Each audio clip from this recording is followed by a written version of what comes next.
juntar na voz. O meu conflito de interesse, eu começo aqui pelos meus conflitos de interesse, de facto, porque é que estou a falar de pedagogia, é suposto que um professor universitário, não é? É suposto que, pelo menos, qualquer coisa sobre pedagogia. Se calhar aquilo que me obrigou mais a pensar em pedagogia foi o facto de ter sido presidente do Conselho Pedagógico da minha faculdade, ainda por cima fui presidente do Conselho Pedagógico durante um período de pandemia. Eu acho que é o pior cenário para um presidente do Conselho Pedagógico, é ser professor de alunos de medicina numa pandemia em que os alunos não podem entrar no hospital, não tocar a governo, sequer aproximarem-se de uma unidade de saúde. Portanto, foi um grande desafio. Sou farmacologista clínico e eu já vou tentar aqui contextualizar o que a farmacologia clínica tem a ver com pedagogia, ou pelo menos vou usar esse argumento para explicitar alguns dos meus pensamentos. Eu tenho aqui um conflito de interesse. Eu fui aluno do Jardim Escola João de Deus. Portanto, eu sou da escola antiga, exatamente. Portanto, eu sou, tenho esse conflito óbvio e realmente eu aqui partilho com prazer. Falando de pedagogia, o que eu estou aqui a fazer é algo que não devem fazer nunca, que é alguém nos convida a falar de um tema que vocês não sabem e aceitam. Eu ia dizer isso. Portanto, é daquelas coisas básicas que em pedagogia é, não devemos falar do que não sabemos. Como é que a gente salva destas coisas? Fazemos uma coisa que em inglês se chama bridging. É? Alguém nos pede para falar de cadeiras, eu não percebo nada de cadeiras, falamos de mesas. E estamos a fazer a ponta entre as cadeiras e as mesas de forma a que não seja muito escandaloso nesta área. E é aquilo que eu vou tentar fazer. A minha cadeira, a minha mesa é, obviamente, que eu vou falar de cérebro, aprendizagem, educação. Eu sou neurologista, portanto, é suposto saber um bocadinho como é que funciona o cérebro. Mas depois tenho outra área, que é, de facto, eu sou professor de farmacologia clínica na Faculdade de Medicina. Qual é que é a área que eu me dedico? Eu dedico uma área de desenvolvimento de novos medicamentos. E depois, como sou neurologista, basicamente dedico uma área de desenvolvimento de novos medicamentos para tratar as doenças que eu trato clinicamente, nomeadamente a doença de Parkinson. E ao pensar um bocadinho como é que eu me salvo de ir falar de uma coisa que não sei, ou que sei, mas não sou um perito, portanto, claramente o meu nível de conhecimento não é académico nessa área, e eu espero que seja noutras áreas, tentei fazer aqui um bocadinho a ponte de como é que eu olho para a educação, com estas áreas de interesse e espero que a história que vos vou contar faça sentido. No fundo é isto. Qual é que é a relação entre o desenvolvimento de medicamentos e pedagogia, e métodos pedagógicos? O primeiro pensamento é que quando eu desenvolvo um medicamento, eu quero desenvolver um medicamento que seja eficaz, que trate doenças, que não mate as pessoas, que seja eficaz, que seja seguro, que não tenha muitos efeitos adversos, se tiver efeitos adversos que não sejam graves, ou que não sejam irreversíveis. Portanto, estamos a falar de um balanço entre benefício e risco. Se pensarem um bocadinho, é aquilo que fazem todas as vezes. Não é? É esperar da vossa intervenção educacional o benefício. Depois temos de discutir o que é isto um benefício para uma criança, ou para um adolescente, ou para um adulto, e de que não resulte muito mal. Não é?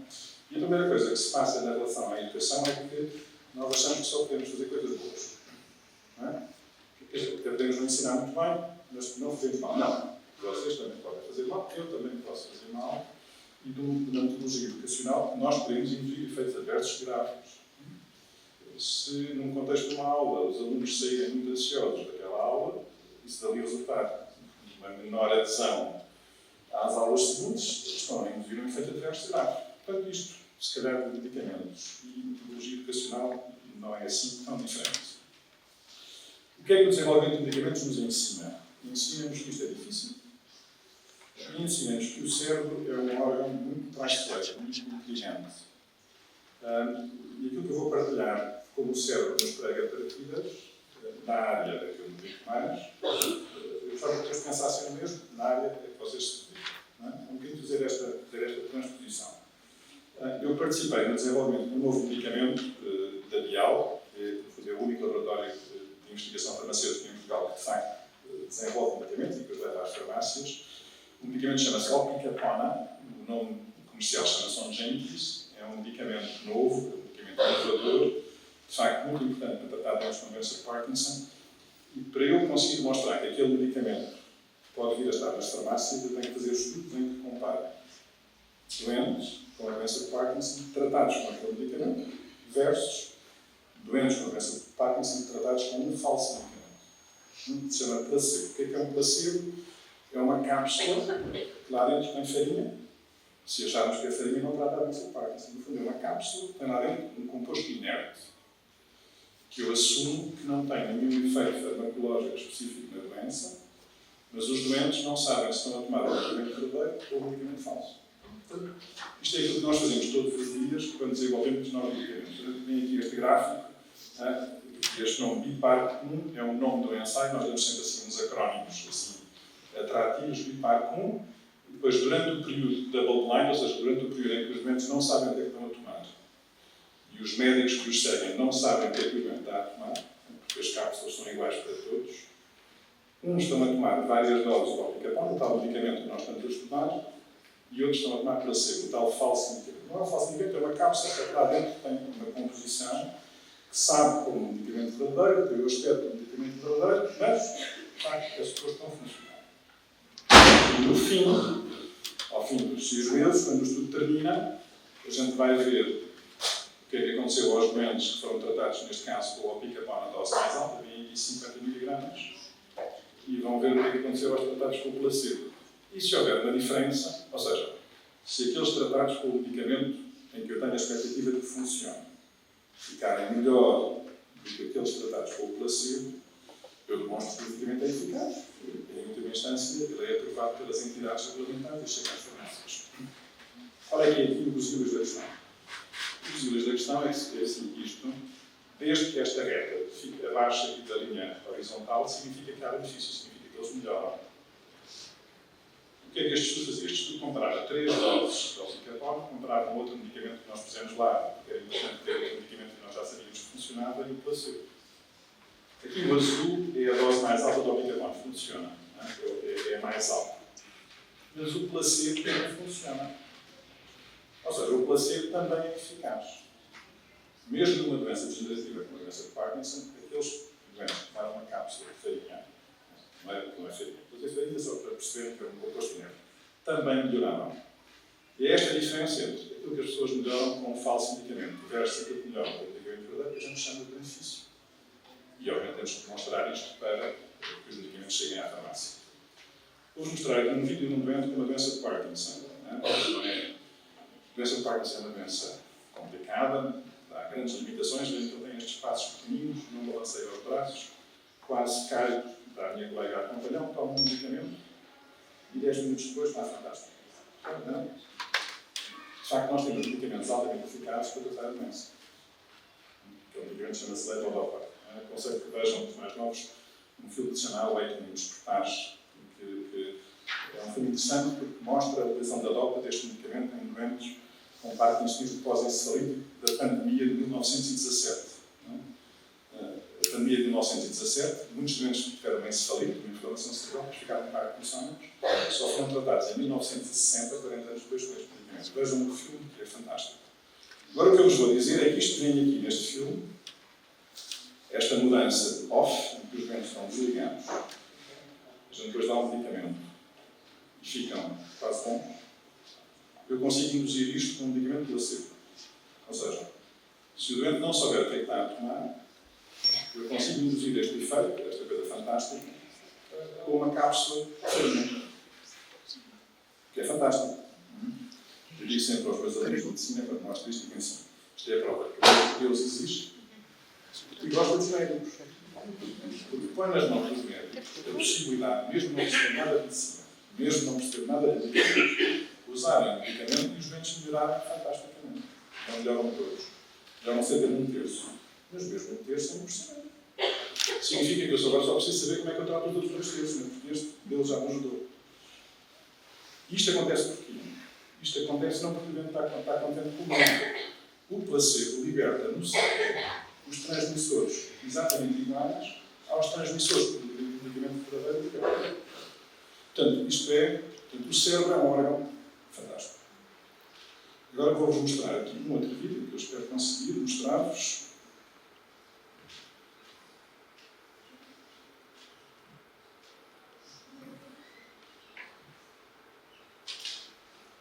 Isto é um doente com a doença de Parkinson, que é seguido numa clínica na Holanda, em Nijmegen. Este doente está numa fase avançada, ainda mais avançada do que o outro doente que viram. tem uma alteração da marcha muito importante. Isto chama-se freezing, que é os pés ficam congelados ao chão. Os pés ficam congelados ao chão. E o que a médica vai fazer, vai pôr o pé à frente, para quê? Para que o pé passe por cima dela e a marcha desbloqueia. Ele agora vai desbloquear, mas não é uma marcha boa, há mesmo risco de cair. O que este experimento disse aos meus colegas foi que, embora eu tenha esta dificuldade a andar a mexer no chão, eu ando de bicicleta sem nenhum problema. Porque é um bocado estranho, como é que alguém que tem esta alteração do andar é capaz de ter uma coisa aparentemente mais complexa sem problema. Na Holanda é fácil de construir bicicleta, vai assim para a rua e vêm aqueles parques de estacionamento com imensas bicicletas. E o que é fácil é que este senhor com aquela alteração da marcha grave anda de bicicleta sem nenhum problema. Vão ver como está ágil, chega ali, vai dar a volta.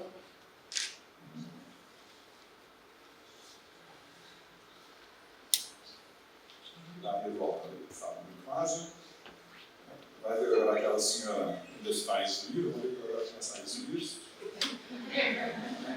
Tira ali o rabo do selim, ainda faz está mesmo em forma. A parte mais interessante do vídeo é esta parte final. Esta parte final vão ver. Ele salta e agora olhem para as pernas outra vez. Logo lá não consigo dar. É impressionante, não é? Ficamos todos, é mágico, este é um aldrabão. Este homem é um aldrabão. Quando ele anda bem, ele é que não quer. Não, ele não anda mesmo. O programa mental que nos faz andar com os pés no chão é diferente do programa que nos faz andar de bicicleta. O programa que nos faz andar lá à frente é diferente do programa que nos faz andar para trás. Há doentes destes que não andam lá à frente e eu peço que eles a caminharem para trás e não serve para nenhum. Então, um aspecto importante também tem a ver com a educação, mas tem a ver com a educação dos familiares, por exemplo. Se os familiares não souberem que é assim, e que isto não depende da vontade do doente, podem ser cruéis. Este malandro agora pediu para fazer aquilo e não quer fazer. Não. O cérebro não permite que eu faça isto. Porquê é que eu trago estas coisas médicas aqui à discussão? Um bocadinho para vos dizer isto. O cérebro humano, mesmo os dos alunos, mais dos alunos que falam com Deus, não tem limitação. E uma das limitações que nós temos é estabelecer uma relação de causalidade entre uma coisa, um benefício, ou uma coisa boa, ou uma coisa má. Não é? Se eu vos vir numa consulta, vocês têm um problema qualquer, não é? Eu dou-vos um medicamento, vejo 2 semanas depois, estão muito contentes comigo. Não é? Ficaram muito melhores. É bom para o meu ego. Vocês estão melhores. Agora, eu estou seguro que foi o medicamento que eu vos dei que melhorou. Não. Felizmente, eu não penso assim em todos os doentes que vejo, faço uma alteração terapêutica, que eles ficam melhores e eles ficam mais comigo. Não é? Senão eu ficava deprimido. Não é? Que é, eu vejo, melhor o vosso tremor. Vocês estão contentes, eu estou contente. Era quase automutilação. Não é? Ou seja, no dia-a-dia, obviamente, nós temos que ficar satisfeitos quando os nossos alunos aprendem, quando têm boas notas, quando entram na faculdade naquilo que querem, quando são felizes. Mas será que é por aquilo que nós fizemos que aquilo aconteceu assim? Não sabemos. Por uma razão simples, porque, de facto, o cérebro não nos permite estabelecer esta relação de causalidade. E isto aplica-se a uma intervenção terapêutica como se aplica a uma intervenção educacional. É exatamente a mesma coisa. O comprimido é que é diferente. Mas é exatamente a mesma coisa. Como é que em medicina nós resolvemos isto? Nós resolvemos fazendo umas pirâmides e pomos cá em baixo aquilo que é aquilo que nós chamamos que é o nível mais baixo de evidência. Não é? O nível mais baixo de evidência científica que suporta eu estabelecer esta causalidade. E cá em baixo, infelizmente, vem a opinião de perito. Se acharem que eu sou perito na determinada área, se eu disser eu trato a doença assim, mesmo assim é mesmo o nível mais baixo. De facto, não sirvo mesmo para nada. Quais são os níveis mais altos? Os níveis mais altos são os tais estudos experimentais controlados, que implica que eu dê aos mesmos medicamentos, aos mesmos doentes de forma aleatória, ou este medicamento ou aquele. A distribuição dos doentes é aleatória, eu de facto não os posso escolher. É a única forma de eu ter a certeza que distribuo entre os dois os fatores que podem levar a que uns fiquem melhor e outros fiquem pior. Isto tem muito a ver com o método educacional. Porque se compararem duas escolas, mas se uma escola selecionar os alunos melhores, qualquer comparação é perfeitamente ilegítima. É um disparate. Você cruzeiro para uma diarreia mental mesmo. É um disparate total, é absurdo. Portanto, a forma como nós avaliamos a eficácia e a segurança do medicamento, de facto, deve-nos fazer pensar sobre a evidência científica que suporta métodos educacionais. E exatamente isto é. Qual é que é o benefício e risco de cada método educacional por si? Pois a questão é, ok, quais é que são as intervenções terapêuticas? Eu não percebo nada disto, confesso, mas fui à net. Fui arranjar aqui nomes. A minha preocupação maior é se me perguntarem o que é que significa algum destes nomes, porque eu não vou disfarçar. E, obviamente, como tenho alguma capacidade de abstração, tento enganar-vos um bocadinho. Mas, de facto, quando nós vamos ver os métodos pedagógicos publicados, são imensos. É uma lista, digamos, muito simplificada. Aqui nomes que conhecem, obviamente, muito melhor do que eu. Obviamente, temos as abordagens mais tradicionais, tutoriais, não é? Muito focadas, de facto, muito centradas no professor e em estratégias de memorização. E depois, no outro extremo, temos as estratégias, digamos, liberais, não é? Pomos as crianças numa sala, deixamos uns livros, uns computadores, umas coisas, e depois, no fim, aparecemos um ano depois e ver o que é que eles sabem sobre qualquer coisa, não é? No fundo, é método tradicional de um lado e free discovery, não é? Esperemos que eles sejam evidentes o suficiente para, no fim, saberem algo. E estamos a falar de várias coisas. Estamos a falar de métodos e de técnicas, que são coisas diferentes. Não é? Nós podemos ter um método que tem determinado tipo de características, mas a forma como ele é implementado, não é? Pode ser em grupo, individual, na rua, debaixo de uma árvore, pode ser numa sala informática, podemos transformar esta biblioteca lindíssima num sítio em que todas as paredes são ecrãs digitais. E seguramente aquilo que faríamos aqui nesse contexto era diferente de fazermos exatamente a mesma coisa sem os ecrãs digitais à volta. Isto também se faz na medicina. Porque em medicina nós usamos expressões que também são totalmente disparatadas. Não é?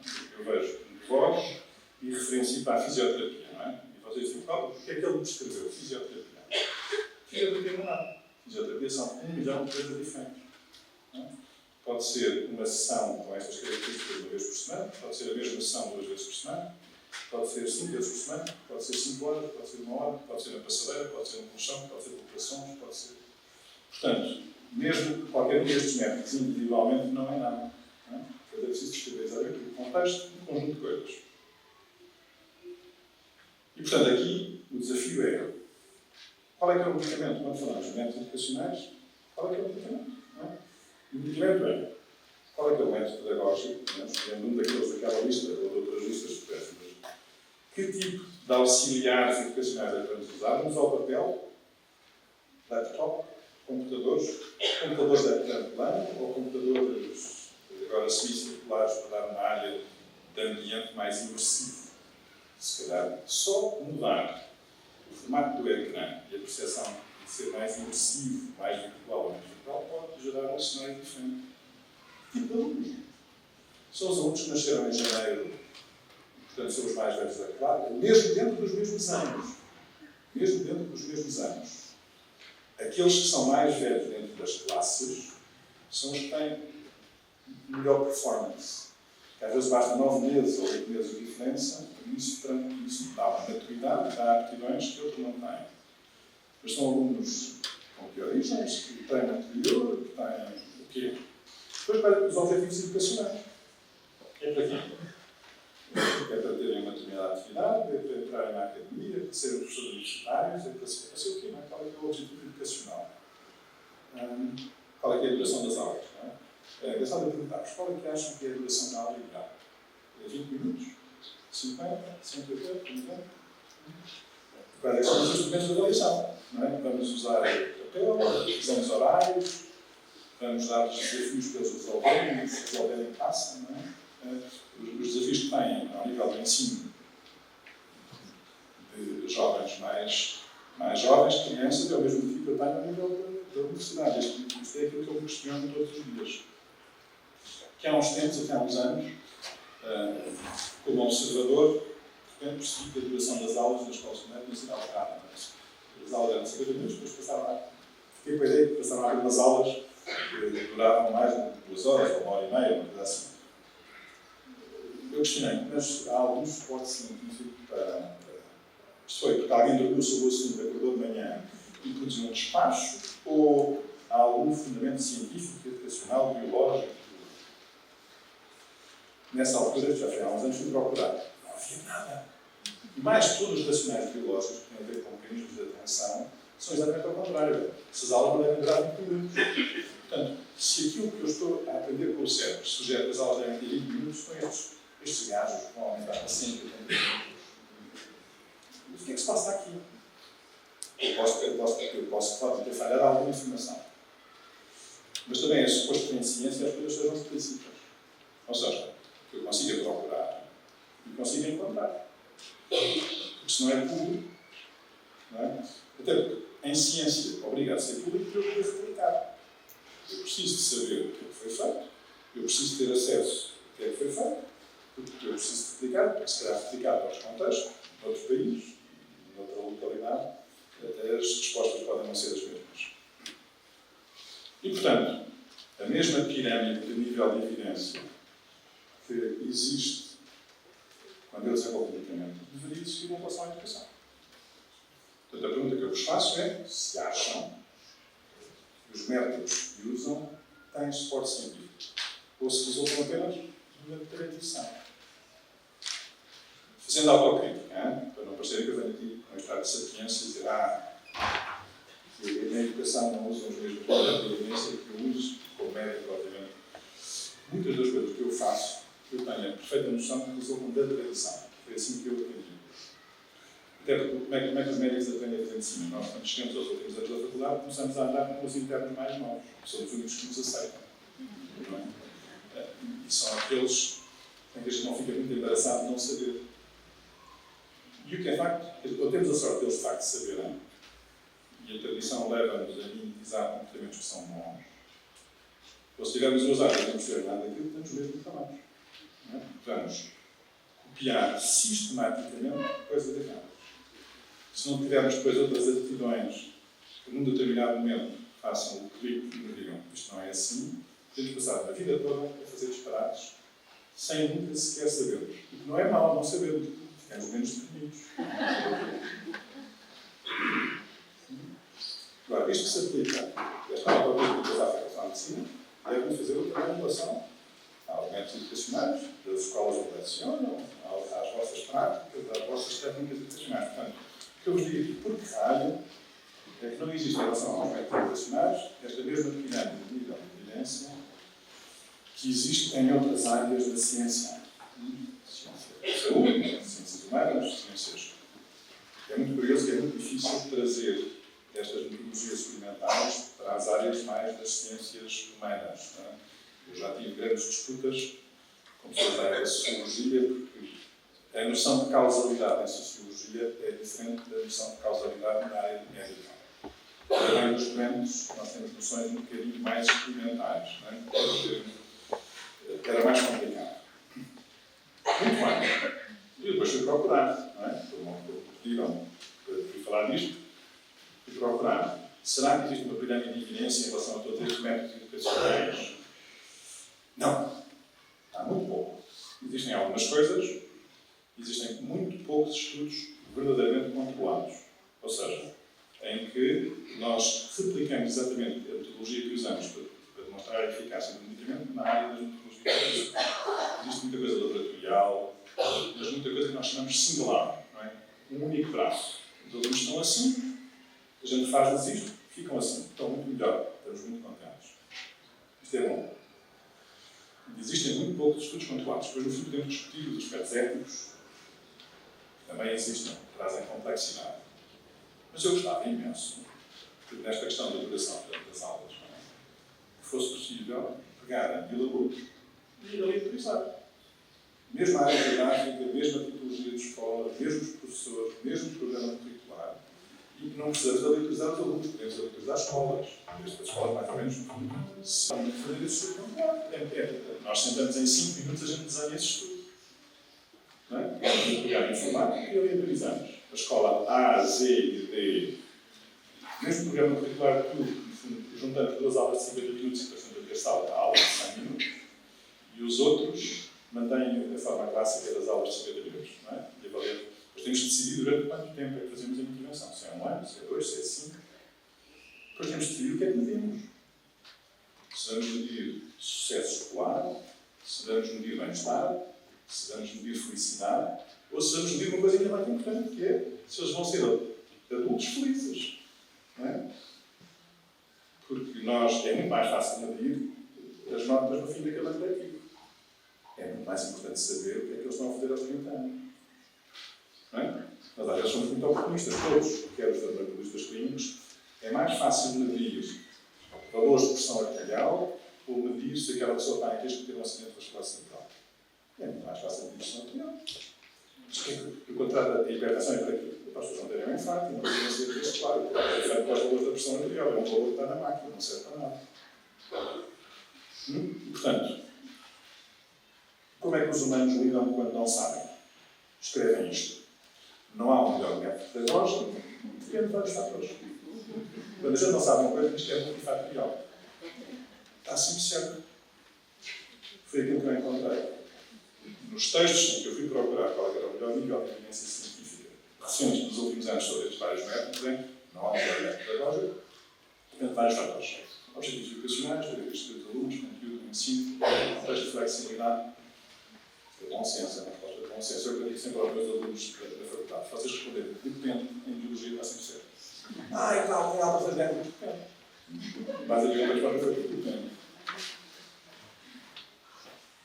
E outra resposta a seguir, mais sofisticada, é: então, e qual é que é mesmo melhor? É a combinação de vários.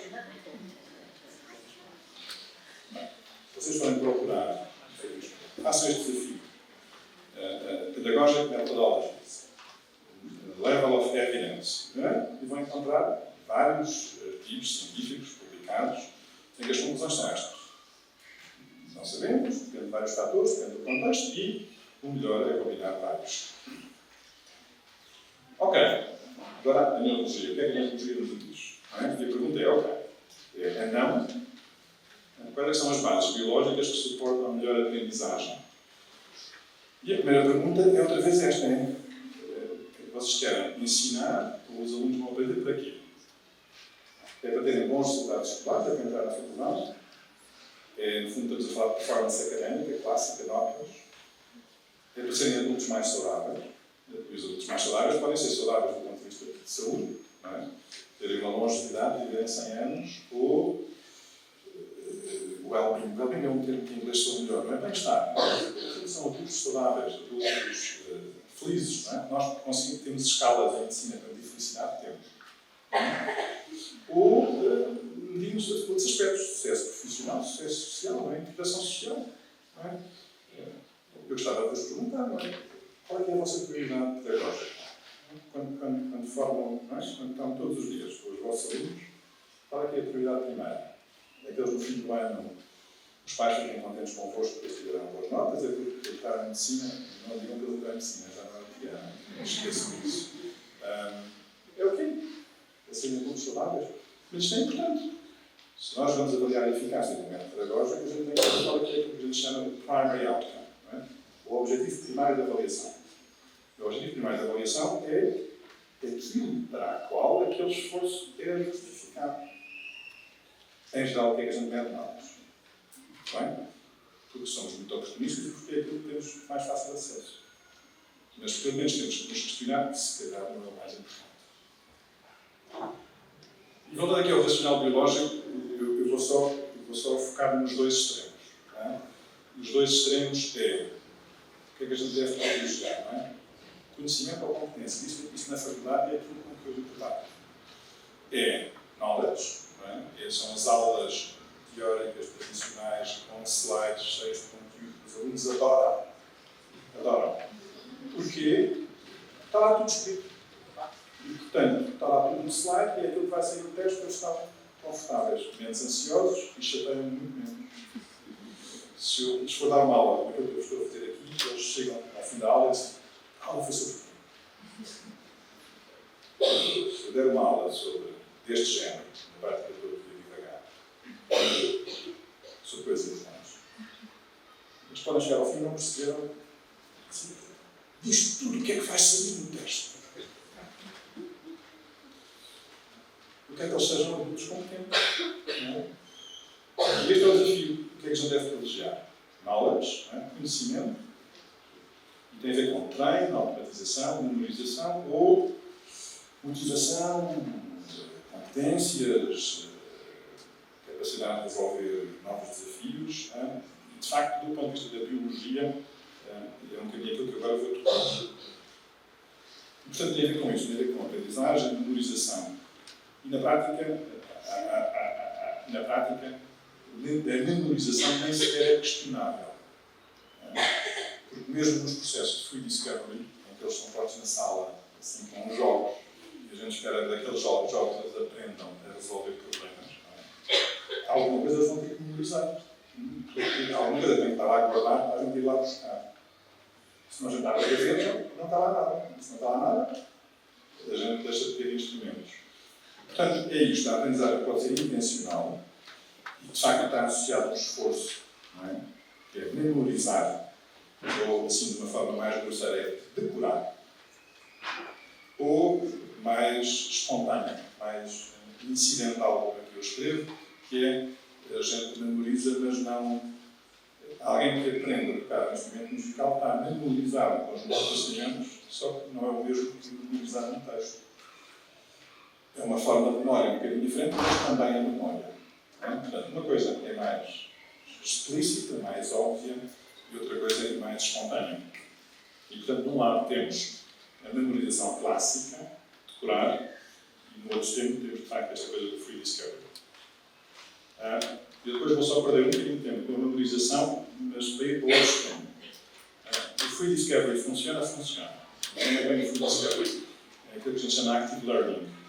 No fundo, tem muito a ver, mais uma vez, active learning é como a fisioterapia, pode ser imensas coisas, mas, de facto, dar aos alunos problemas para resolver, colocar desafios, haver uma maior interação docente-aluno, não apenas focado numa coisa positiva, tem algumas vantagens em alguns aspectos, sim, nomeadamente em algumas disciplinas, matemáticas, geometria, e pode ajudar a melhorar algum insucesso escolar. Portanto, este processo não é o free completo, não é total, não é passar para os alunos todo o esforço, mas, de facto, um componente de interação, não é? Usando aqui uma definição que temos à ideia vaga, não é? De aprendizagem ativa, tem benefícios em alguns aspectos, sim. Não é? Vários, e vale a pena ir procurar, e, portanto, só depois que eu vou dizer assim, parece que estou a desvalorizar o resto. Não. Portanto, claramente funciona, e isto tem muito a ver também com o funcionamento do cérebro. O que é que nós temos aprendido? Nós temos aprendido que a variação dos estímulos é uma coisa boa. Isto nós temos aprendido na área das demências, do declínio cognitivo. Muitos dos nossos familiares perguntam: então, e se a minha mãe fizesse sudoku todos os dias, é bom? Sim, mas se for sudoku sempre todos os dias, não é o melhor. À segunda deve ser sudoku, à terça deve ir ao cinema, à quarta deve ouvir música, à quinta deve sair. Portanto, a variação dos estímulos é importante. Portanto, não é só alguma coisa específica. Então, e a memória? A memória é importante e a resposta é. E é um bocadinho aquilo que o cérebro mais sabe.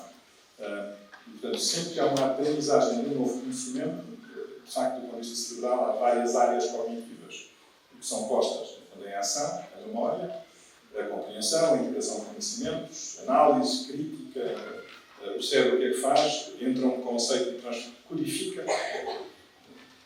até por questões de sustentabilidade, na moda, que é para ocupar menos espaço. Portanto, há questões também de energia e de sustentabilidade também no cérebro. E depois tem que dar buscar aquela informação para aplicar. Tem que ter essa noção. E, portanto, sempre que nós aprendemos algo de novo, de facto, ativamos áreas cerebrais. E acontece uma coisa engraçada, que tem a ver também com aquilo que nós hoje conhecemos melhor na área do desporto. É curioso que as várias áreas de conhecimento fundem-se. Uma das áreas mais importantes hoje em dia para tratar muitas doenças cerebrais é aquilo que nós aprendemos vem das ciências do desporto. Nós hoje tratamos imensas doenças com a mesma tipo de metodologia que se usa para tratar atletas de alta competição, que é treino, repetição e aumento de dose. E é obrigado a treinadores. Porque é o que eu disse, não houver treinadores, os jogadores vão para o centro do campo, sentam-se todos a conversar sobre a vida e não treinam. Porque tem a ver com esforço. Tem a ver com esforço. De facto, aquilo que as ciências dos desportos dizem é treinar é importante, repetir é importante e ir aumentando a dose do treino é importante.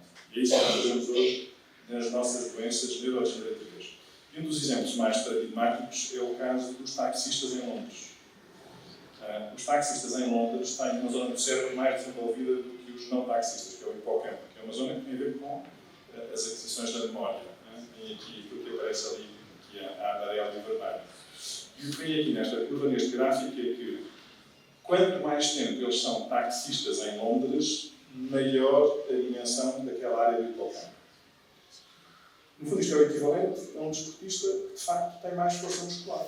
Não? Portanto, é o equivalente a ter um bíceps maior. É neurónios. E, portanto, uma coisa que aparece meio estranha é nós podemos aumentar o volume de áreas cerebrais? Sim. Mesmo em adultos, que é coisa que era uma heresia há uns anos. Era engraçado que nós dizíamos que uma criança que tinha um acidente vascular cerebral, se nós ficávamos otimistas, porque era uma criança, era possível que havia zonas do cérebro que não tinham sido afetadas, que de alguma forma iam assumir as funções das zonas do cérebro afetadas. Portanto, o potencial de reabilitação era muito maior, e é verdade. Mas o que é engraçado é que, mesmo nos adultos, há mecanismos de plasticidade neuronal. Portanto, é possível aumentar áreas cerebrais mesmo em adultos. Como a maioria das pessoas que estão aqui são adultos, não é mau.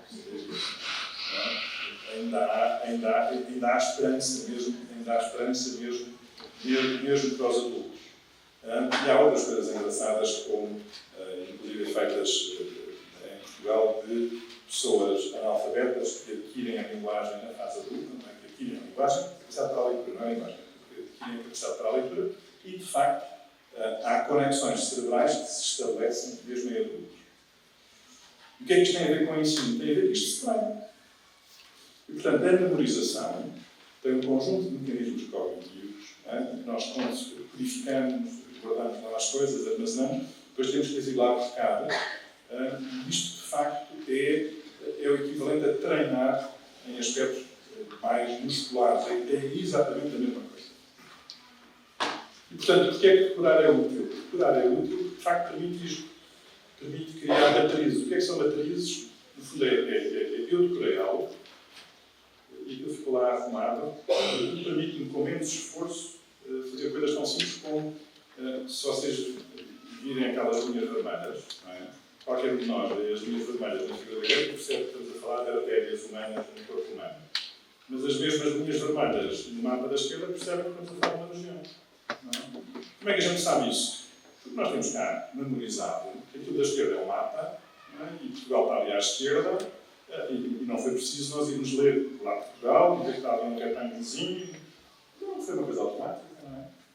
Se nós não tivéssemos memorizado de forma implícita estas coisas, o esforço que nós teríamos para perceber que à esquerda é um mapa, que a linha vermelha é uma região que é Lisboa e Val do Tejo, que à direita estamos a falar do coração e dos vasos, era um esforço muito maior. Ainda mais básico é a tabuada, não é? A questão é, devemos decorar a tabuada? A resposta, do ponto de vista da neurociência, é sim. É importantíssimo memorizar a tabuada. Se eu não memorizar a tabuada, cada vez que eu me deparo com um desafio qualquer da rua, eu estou aqui. E em vez de atravessar a estrada em 5 segundos, ou 1 segundo, ou 1 milésimo de segundo, estou ali 10 minutos a fazer um desafio. Se a distância daqui a ali dá para eu passar, não é? Dá para eu passar nos 5 segundos em profissional, ainda vai virar para mais. Claro que não. Portanto, sim. Portanto, memorizar é importante, sim. Para terminar, três últimos slides. Qual o melhor método pedagógico? A resposta é, vou dizer em inglês sou o melhor, é não. E é preciso imensa coragem para dizer não. Há uma enorme falta de coragem, até na nossa cultura, abertura para dizer não sabemos. E há ainda uma maior falta de coragem para dizer uma coisa ainda mais difícil, mas mais sábia, que é, vocês fazem uma pergunta difícil, porque acham que são estardalhaços, que querem preparação. Eu digo, eu não sei, mas vocês também não sabem. E saber o que é que não sabemos é importantíssimo. É importantíssimo. Para tudo. Para desenvolver medicamentos, para ensinar alunos, para tudo. É bom saber o que não sabemos. Que é o princípio de termos uma atitude construtiva, cética, positiva em relação às coisas. Mas podemos olhar para a intervenção educacional, para uma intervenção porque assim, há imensas coisas que a gente pode aprender de umas áreas para outras. Uma das coisas que neste momento me dá mais prazer é trazer pessoas de outras áreas não médicos. Se eu trabalho só com médicos são cinzentões, pensamos todos da mesma forma.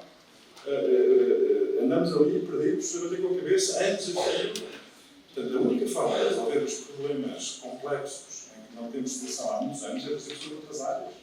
É a única forma, senão. E, portanto, eu diria, quem trabalha em áreas de pedagogia beneficiaria em saber um bocadinho mais sobre o método experimental que a gente usa para trabalhar medicamentos? Sim, claramente que sim.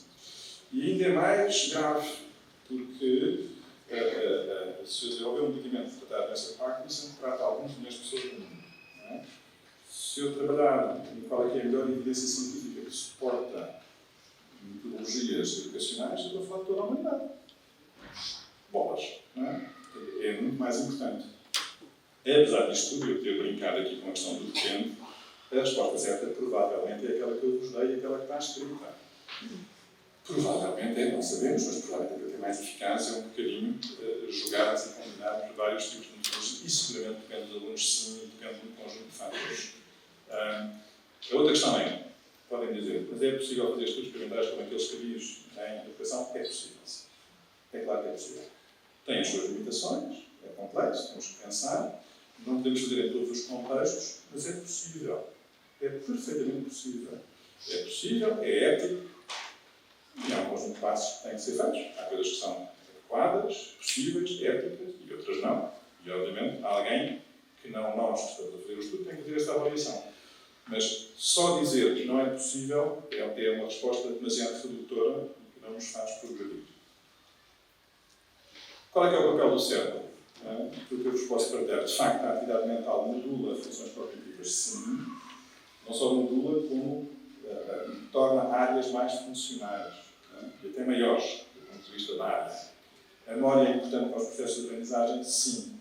Portanto, pura e simplesmente uma atitude redutora que os métodos clássicos, tradicionais, muito focados na memorização, e estou a ser aqui muito redutor, obviamente, para facilitar aqui um bocadinho a mensagem que vos queria passar, porque, obviamente, ninguém advoga métodos hoje pedagógicos só focados na memorização. Mas a memorização e o esforço e a repetição e a automatização de um conjunto de procedimentos cognitivos são importantes? Sim, biologicamente são importantes. Estimular a memorização, logo, não é pensamento crítico. É outra coisa que é, se querem tornar aqui estes uns robôs. Era o mais faltava. Não, querem tornar estes seres competentes. E, por último, é possível treinar o cérebro. Se eu consigo treinar o cérebro em pessoas com 70 anos, não é que consigo treinar o cérebro em miúdos com 5, 6, 7. Claro que sim, muito mais. Até é mais perigoso. Simplesmente o potencial de os modular é muito maior.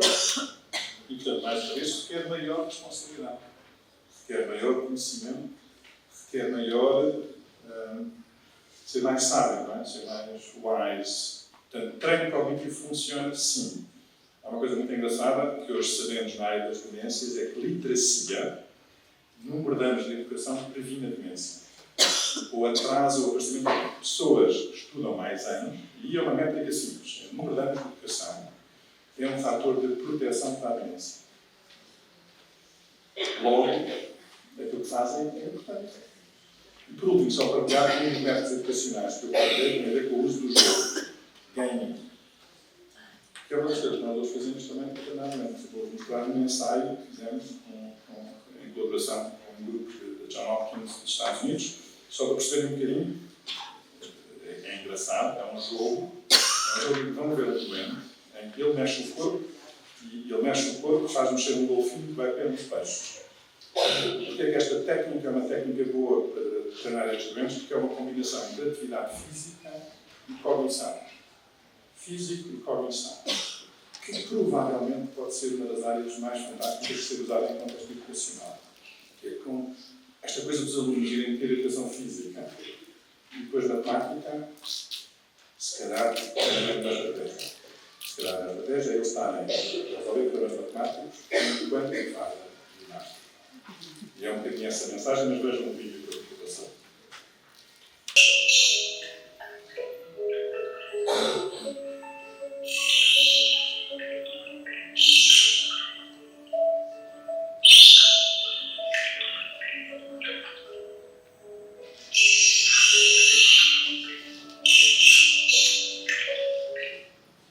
E pronto, era aquilo que eu escolhi para criar.